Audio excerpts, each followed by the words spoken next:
Good to go, James. Okay, thank you. Thank you, CEO. Welcome to the extraordinary meeting of Thursday, the 7th of October, 2021. We would like to acknowledge the traditional custodians of the land and pay respect to elders past and present. This meeting is live streamed on Council's website to allow the community to follow Council debate and decision. Members of the public participating in a meeting agree to have their image, voice and personal information, including name and address, recorded and publicly broadcast. Snowy Valleys Council does not accept liability for any defamatory remarks or inappropriate comments that are made during the course of a meeting. Any part of the meeting that's held enclosed will not be streamed. Please ensure mobile phones and electronic devices are turned off or in silent mode for the duration of the meeting, and no recording of voice or images is permitted. In the event of an emergency at a council meeting or at your premises, please evacuate the building using the nearest exit and follow the instructions given by wardens if there. If participating in the meeting from an alternative venue, please enact the evacuation plan for that location. Council is now operating under temporary provisions expiring on the 31st of December 2021 at the Local Government General Regulation 2005, which gives Council discretion to allow councillors to attend remotely under exceptional circumstances, and we're all attending remotely at the moment. Thank you very much, councillors. We have apologies and leave of absence from Councillor Benjamin and Councillor Lata. Do I have a mover for those?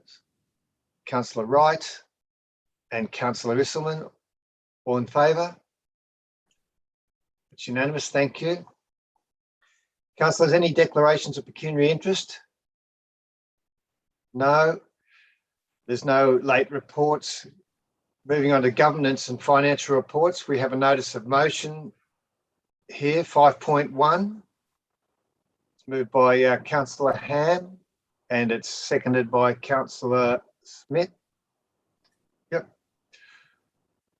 Councillor Ham. Thank you, Mr. Mayor. And this motion is really about Snowy Valleys Council and making our position clear, because with the management of COVID throughout New South Wales, it looks like it's going to be open on the 1st of December, which is just brilliant news. Brilliant news today that there's only 587 cases. Brilliant news that we're over 70% double dose vaccination. So this motion is just to say that we're living with the virus now. That's our only long-term solution to move forward. And this motion is to say that as a council, as a councillor, following the health recommendations, but to also be wary and grateful to the many people who are working in health in our area and in the whole Murrumbidgee Health District, and being very mindful that there are only so many ICU beds, and that we can do as much as we possibly can to prevent people filling up the ICU. So if any of us get sick, there's space for us. And lastly, to all the businesses who have been impacted by COVID, we see you, it's been very tough, and want to show a commitment from the council that we will be supporting small businesses to return to economic growth as soon as possible. Councillors, any speakers against?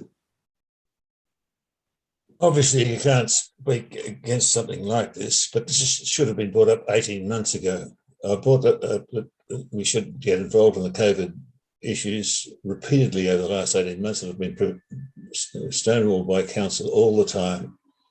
And the other thing is that this motion is not an urgent motion and shouldn't be on this agenda. This is an extraordinary meeting, and this is not an extraordinary motion.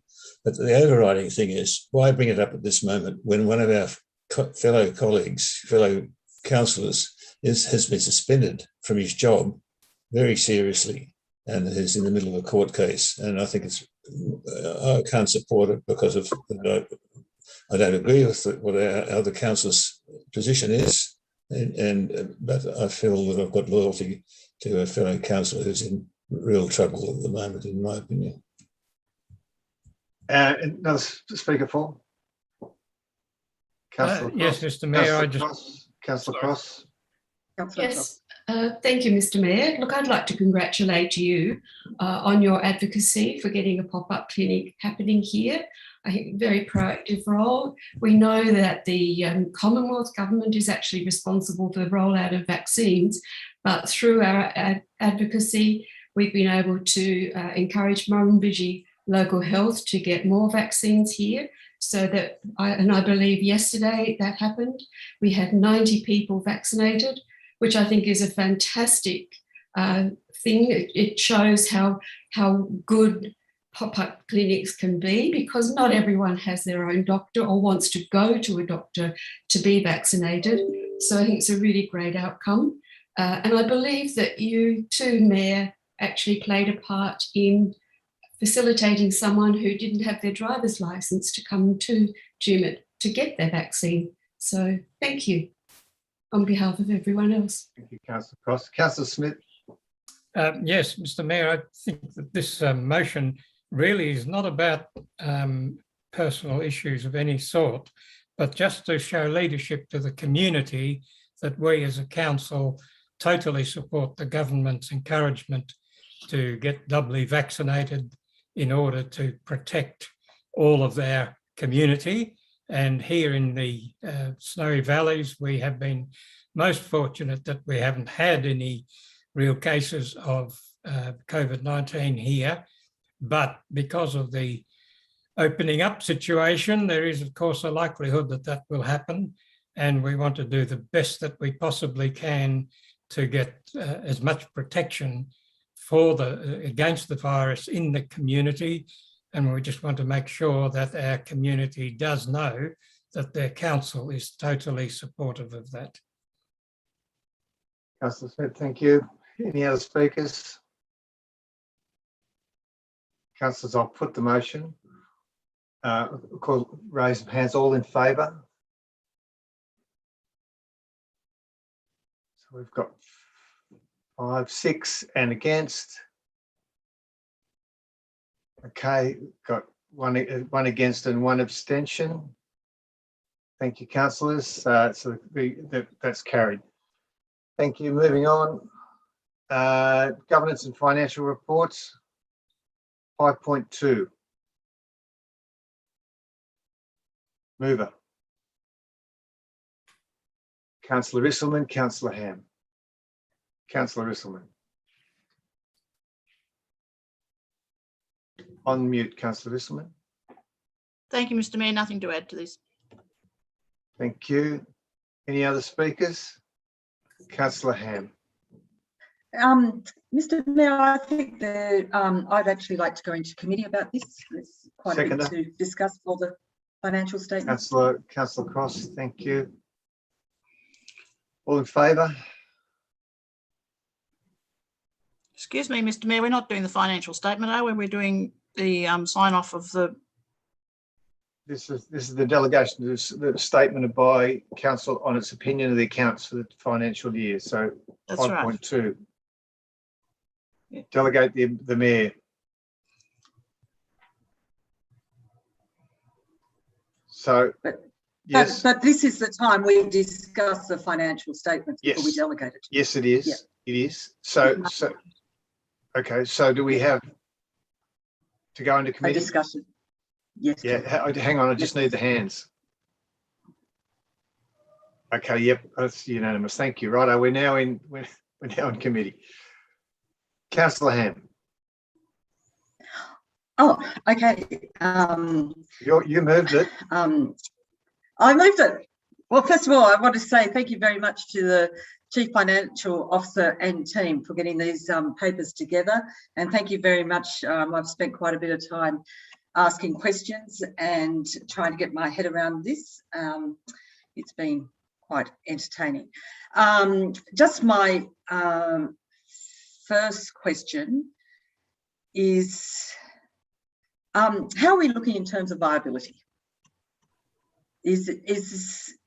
How are these financial ones, we're going out for an SRV, how are we looking in terms of viability from these financial statements, we should be able to see a strong argument why we should be going out for an SRV. So that's directed at the CFO or the CEO? I'll put it to the CEO first. Thanks, Mr. Mayor. Councillor Ham, yes, in regards to financial sustainability, Council's current deficit before capital grants indicates our inability to self-fund capital renewals and Council's reliance on external funding for these. That's not an unusual situation for local governments to be in, and hence a variety of reasons we're going off on a financial sustainability journey and engaging with the community about what direction we would like, or the community would like us to consider in going forwards. I'll hand over to the CFO to provide a little bit more detailed response to that. CFO. Thank you, Mr. Mayor. Through you, Mr. Mayor, the overall Snowy Valleys Council result for last financial year is a deficit when you remove the capital revenue, and that is obviously not sustainable in the long term.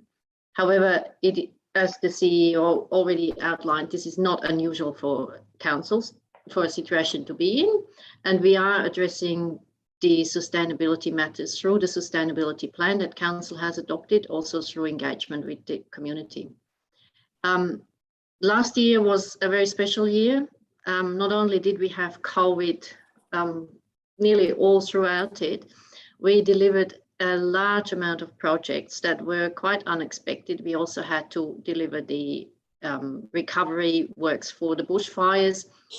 Our staff had to pivot to new ways of delivering the work, and that shows in our financial statements.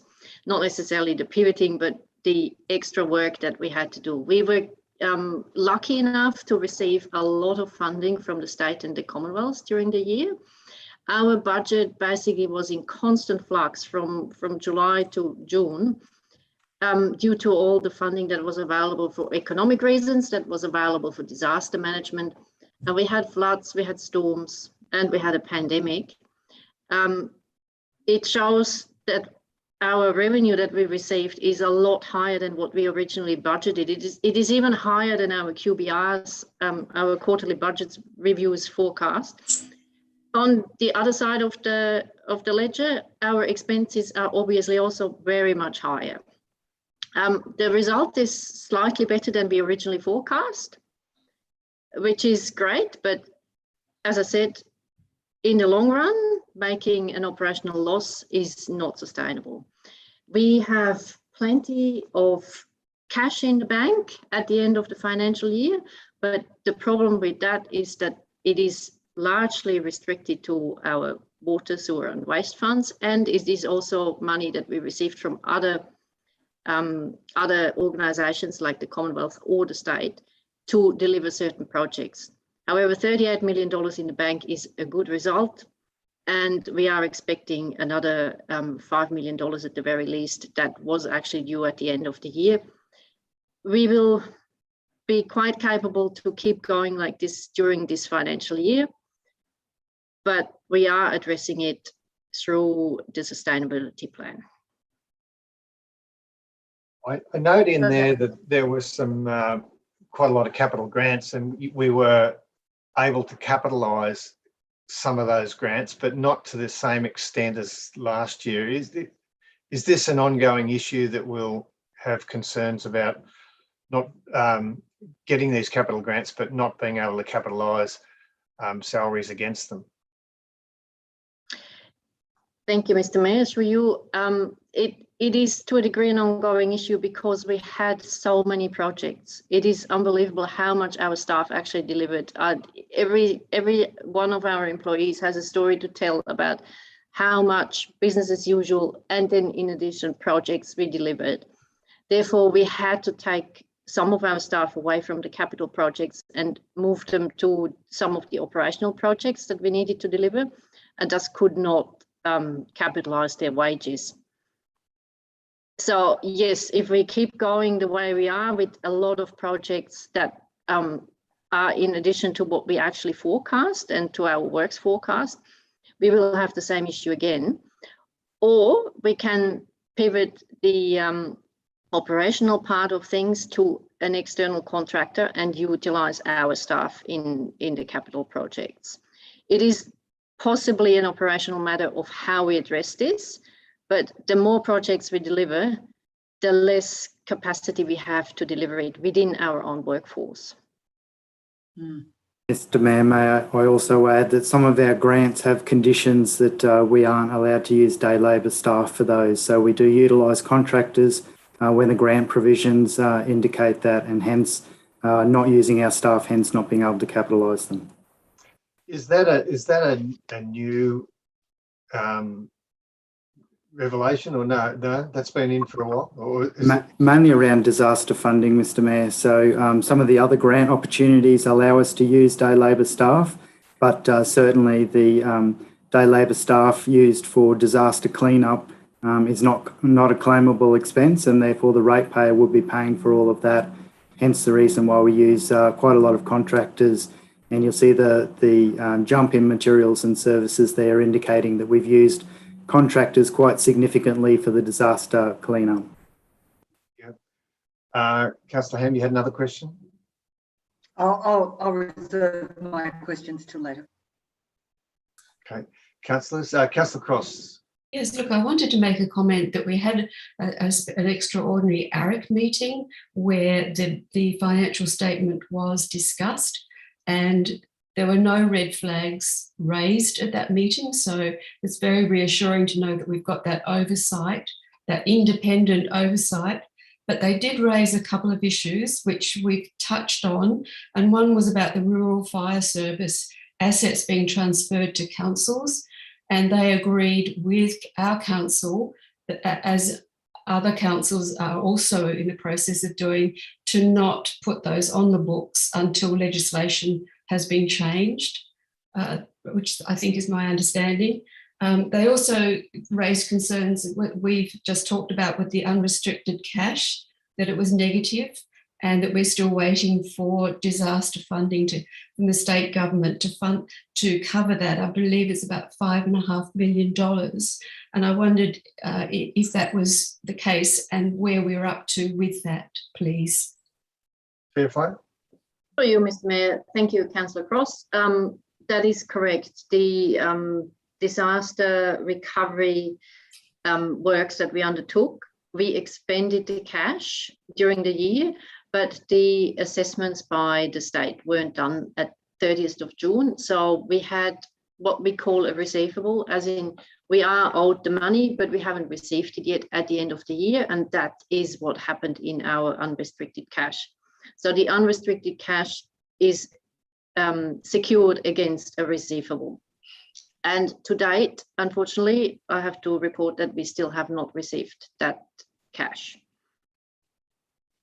Mr. Mayor, may I also add that yourself and myself have visited various ministers about that, and spoken to our local members who have given us great support, Justin Clancy and Joe McGurr, about that. And we've also raised that with the staff in those various departments to try and expedite those payments. And we were successful with one payment being expedited, and we're in the process of expediting that other payment.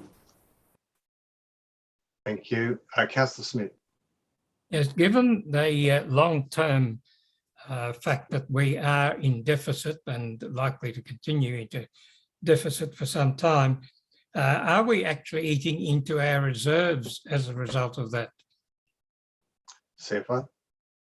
Thank you, and through you, Mr. Mayor, we, to a degree, will be eating into our reserves in the sense of that all the grant-funded projects are sitting in an external reserve, and we continue to utilize that.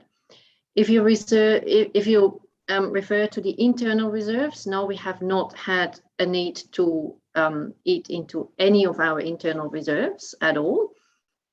We are utilizing things like the project development reserve to actually get projects shovel ready. So when a funding opportunity comes along, that we are able to submit a funding application.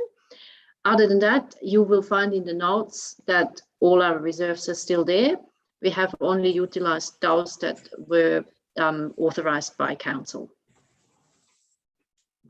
Thank you. Thank you. You've already answered the second part of the question, which was to do with the outstanding funds owed to us. Thank you. Okay, other councillors? Councillor Wright, you're on mute, mate. Still on mute? I think you already answered this one, Susan, but you know, with the amount of, you know, we're going for an SRV, how will we be able to manage, you know, if we're short of money, how are we going to manage for the next 12 months? We're safe with that? We're not going to give a new council a big headache, are we? Or? Through you, Mr. Mayor, we are completely able to keep going for the next 12 months, for the next 24 months, for the next 3 years without any problems. The problem is a long-term sustainability problem. As long as the state keeps funding us for maintenance and renewal of some of our assets, we will be posting operational profits as long as we take into account the capital funding. But the legislation says we have to provide a result that is at least break even without capital funding, because that is a long-term sustainability issue. So we are not going to run out of cash to keep running this council, but in the long run, posting operational deficits and then maybe the funding ceasing, or the state not being able to fund us to the degree they are now, we will run into problems, but it's not in the short term. Thank you. Any other councillors? Councillor Cross again? Yes, look, I actually, following on from that, I actually went back to my Australian Company of Institute of Company Directors course and matched what financial statements against their healthy checklist. And it was really reassuring to find out that, yes, we are okay. And whilst we have issues, we're still looking very healthy.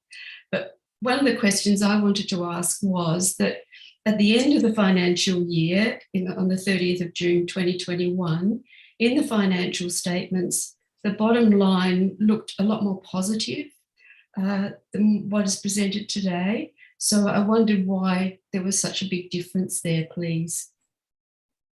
CFO. To you, Mr. Mayor. Thank you, Councillor Cross. I assume you're referring to the financial statement, the financial report that we presented in August to Council. When we prepared that report, we made it quite clear in the report that none of the end of year adjustments had yet been effected. For example, we had not finalised the accruals on both sides, expenditure and revenue. And in particular, we had not yet assessed where our grant funding was at.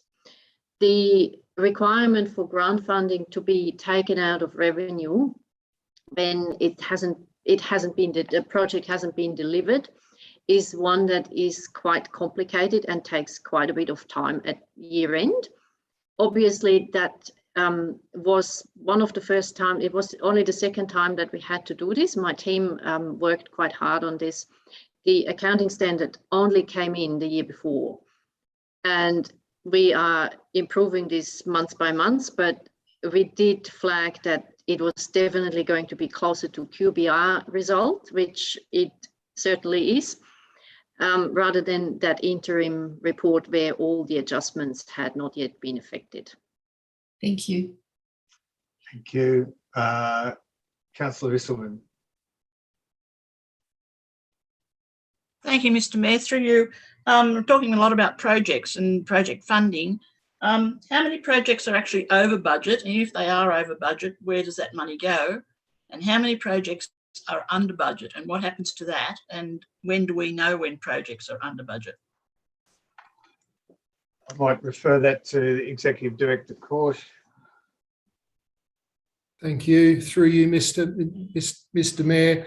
As already sort of described by the CFO, we had to do a lot of reshuffling of our projects this year in response to the bushfire recovery works. and also the flood recovery works, and trying to meet the timelines in the grant funded projects, as well as deliver on our own internal projects. So that's why you've seen a fair bit of change in the budget, as Suzanne has already alluded to. From a project delivery perspective, outside of that, we didn't have any significant over expenditure. Unders and overs are normally dealt with through our QBR process. So if there is an under expenditure on one project and over expenditure on another, we'll sort of shuffle that through the quarterly budget review process. But there was no significant changes over this year outside of all those adjustments to accommodate the floods and the bushfire works. We've also implemented a program management office or program management group. We've been doing that over the last couple of years, and we monitor our project expenditure, scope and timelines on a monthly basis. So if there is an issue with a project being delivered in regard to time or budget, we identify that very early so we can make adjustments, resolve the issue, and make sure we bring the budget in. So we don't get into that situation where you get to the end of the financial year and you've got, you've got expenditure at the end of the year. We don't allow that to occur. We monitor it monthly, and if there are issues, we identify them early and sort them out so that we do keep our projects within the allocated budget. Does that sort of answer that question? Thank you, Mr. Korsch. Councillor Ham? Just segueing on before you disappear again, Executive Director of Infrastructure. Can you follow on with that? What is our backlog? I noticed that in a few surrounding council areas that they have very large backlogs. Yep. How are we standing in Snowy Valleys Council? Yep. I suppose we take a long-term approach to the way we manage our assets, particularly our road infrastructure, which is our biggest asset base and our most expensive to look after. And we try and avoid roads falling into that condition where they do become a backlog. So, for example, we'll spend $5 a square metre on resealing a road. If that road is allowed to fail, it could cost in the order of $100 per square metre to reconstruct. So we spend the money on the maintenance, keep that to a higher level, so we avoid, which is long-term approach, so we avoid infrastructure falling into that point where it becomes very expensive to recover. It sort of falls over that condition cliff, and then obviously it's very difficult and very expensive to bring that back. So we work very hard to make sure that doesn't happen, and by doing that we keep our backlog very, very low. I think our backlog's largely made up of, at the moment, of the old Tumut Bridge, which is an asset that was handed to council when the new bridge was built. So it was originally a state asset handed to council. It is well beyond its useful life, and hence now it has become a backlog, and we're not funded to do any significant works on that bridge. So that's something that we're very aware of and working on together with the CFO and others to try and sort out how we're going to address that backlog in the future. Thank you. Can I just say how proud I am of the roads, and thank you to you and your team. Through bushfires, through floods, through now we've got rain, and I go into other areas, and I just think we do so well. So thank you very much. Yes, CEO.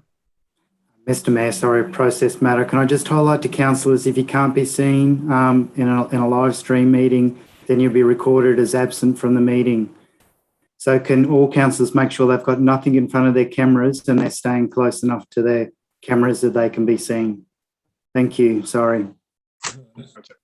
Okay, thank you. Thank you, Councillor Ham. Thank you, Mr. Korsch. Anything further? Can we move back out of committee? Councillor Ham, Councillor Smith, all in favour? It's unanimous, thank you. So we've got a mover for this. Mover is Yes, you have Councillor Isselman and Councillor Ham. Okay, thank you. Okay, nothing further. I'll put the motion. All in favour? It's carried unanimously. Thank you.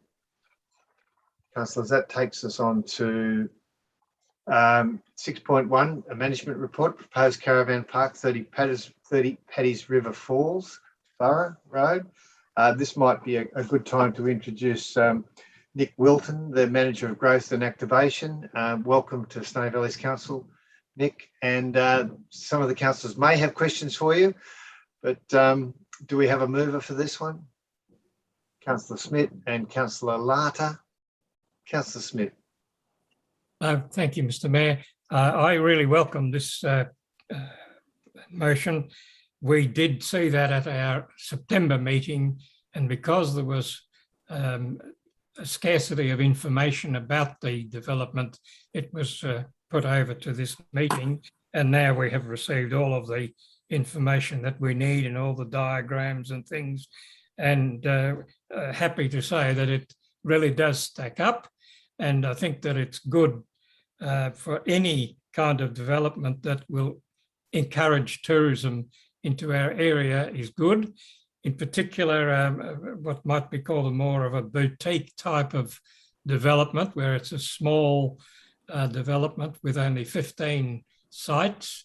It's not going to impact greatly on the traffic in the area, but it is going to add a dimension to our tourism accommodation that is available, which I welcome, and I commend to council.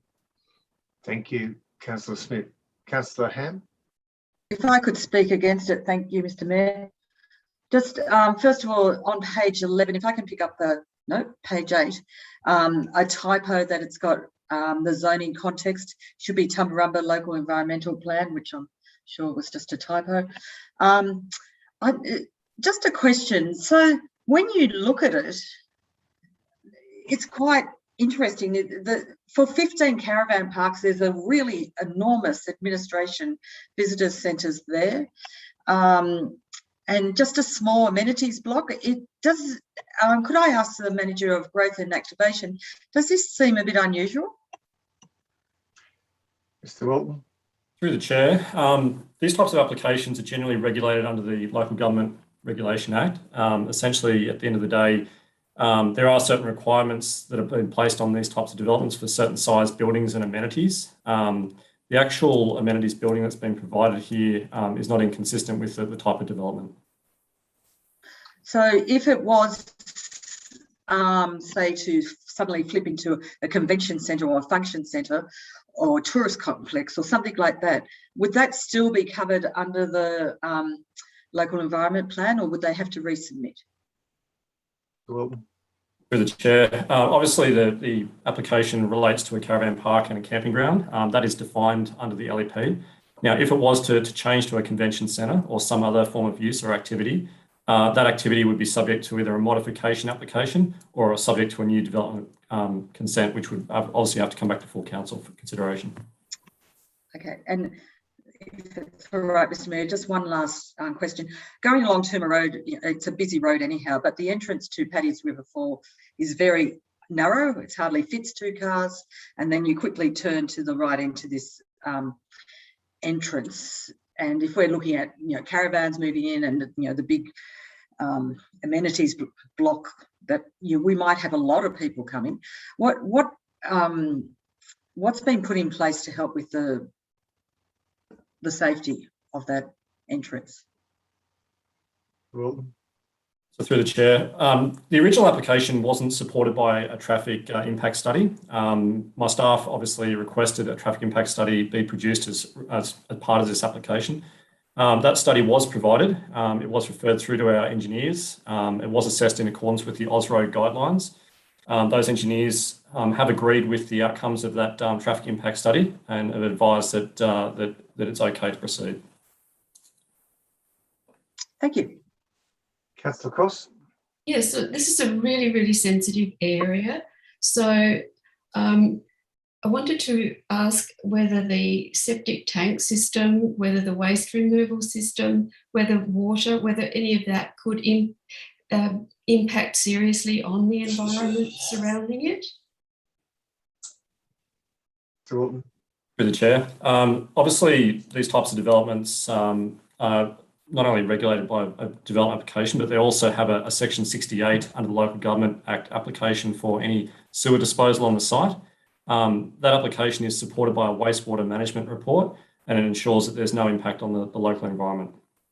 And what about waste, actual rubbish removal and that kind of stuff? They've got things in place for that? Through the chair, yes, that is correct. There's waste removal is via a contractor. Essentially, we've required a plan of management to be provided as part of this application, which will be considered prior to any occupations to be being issued to ensure that appropriate waste receptacles are on site and that it's obviously managed correctly. And just one last question, if I may. I noted in the traffic report that there could be a need for a reduction of speed limit there. So who negotiates that to have that happen if it's needed? Through the chair, there's a request to council to reduce that speed limit along that road. Now, that's a matter for the traffic committee to deliberate on. At the end of the day, traffic committee can then make recommendations to council to lower that speed limit.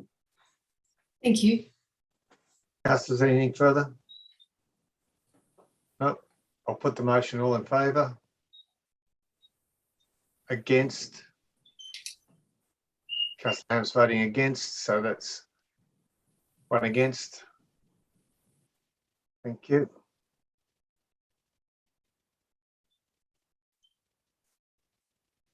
So, councillors, that concludes the meeting. I'd like to thank you all for your attendance, and we'll meet again next month at the ordinary meeting.